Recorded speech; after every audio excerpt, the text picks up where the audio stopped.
رابغ، اب اس راستے میں نہیں جو آپ جاتے ہیں، پرانے راستے، وہاں بھوک لگی تو ایک خیمہ دیکھا، وہاں یہ حضرات ابو بکر کے غلام عامر بن فہیرہ اور گائیڈ عبداللہ بن عریقط، وہ مسلمان نہیں تھے، کافر تھے وہ اس وقت، اور جناب رسول اللہ صلی اللہ تعالی علیہ وسلم۔ تو وہاں ایک بڑھیا بیٹھی تھی خیمے میں، کہا ماں جی کچھ کھانے کو ملے گا؟ میں کہا بیٹا قحط کا زمانہ ہے، کچھ بھی نہیں۔ تو ایک بالکل مریل بکری کھڑی ہوئی تھی، تو اب نے کہا میں اس کا دودھ نکالوں؟ انہوں نے کہا پتر ہے تو ماس ہی کوئی نہیں تو دودھ کتوں کرنا ہے؟ آپ نے کہا ماں جی اجازت دے دو، اگلا کام میرا ہے۔ تو جو کہ ایک انہونی ہو رہی تھی نا، تو آپ کو بڑے غور سے دیکھتی رہی۔ آپ نے وہ اس کو کھینچا اور اس کو جو تھنوں کو ہاتھ لگایا تو ایسے لٹک کے نیچے آ گئے، دودھ سے بھر گئے۔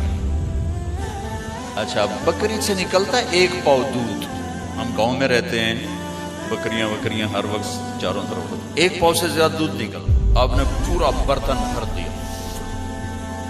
پھر وہ ماں جی کو پیش کیا، ام معبد ان کا نام، انہوں نے پیا، پھر اپنے تینوں ساتھیوں کو پلایا، پھر بعد میں خود پیا۔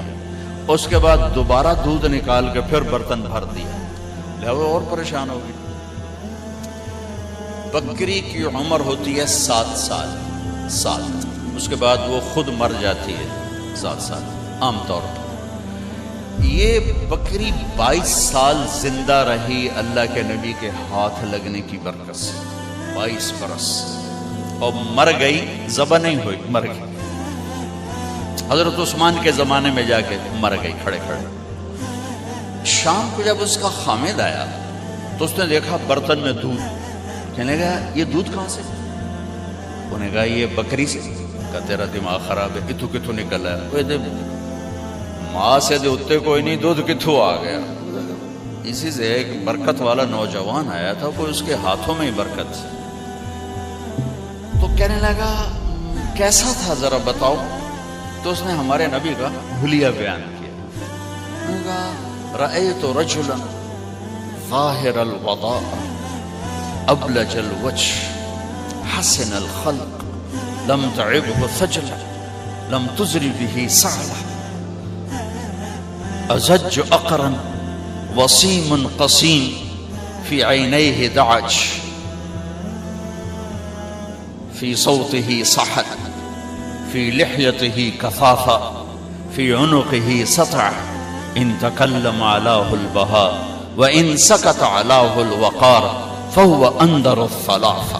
سبحان اللہ، کیا خوبصورت اس نے ہمارے نبی کو ایسے اپنے ہمارے سامنے کھڑا کر دیا۔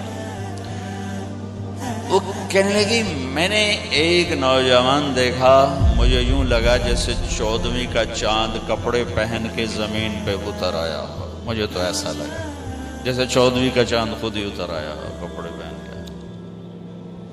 چمکتا چہرہ، خوبصورت جسم، پیٹ بڑھا ہوا نہیں، سر کے بال اڑے ہوئے نہیں، یعنی گنجے نہیں، سر سے لے کر پاؤں تک چمکتا ہوا جسم، جدھر سے دیکھتی تھی حسین نظر آتے تھے، قصیم، جتنا دیکھتی تھی دیکھنے کا شوق بڑھتا تھا، وسیم۔ دنیا میں خوبصورت تو ہر دور میں آتے رہیں گے، وسیم اور قسیم دنیا میں ایک آیا، نہ پہلے نہ بعد۔ یوسف علیہ السلام دنیا کے سب سے حسین تھے، لیکن وسیم اور قسیم صرف ایک ہستی ہیں، ایک ہستی، وہ ہمارے نبی ہیں۔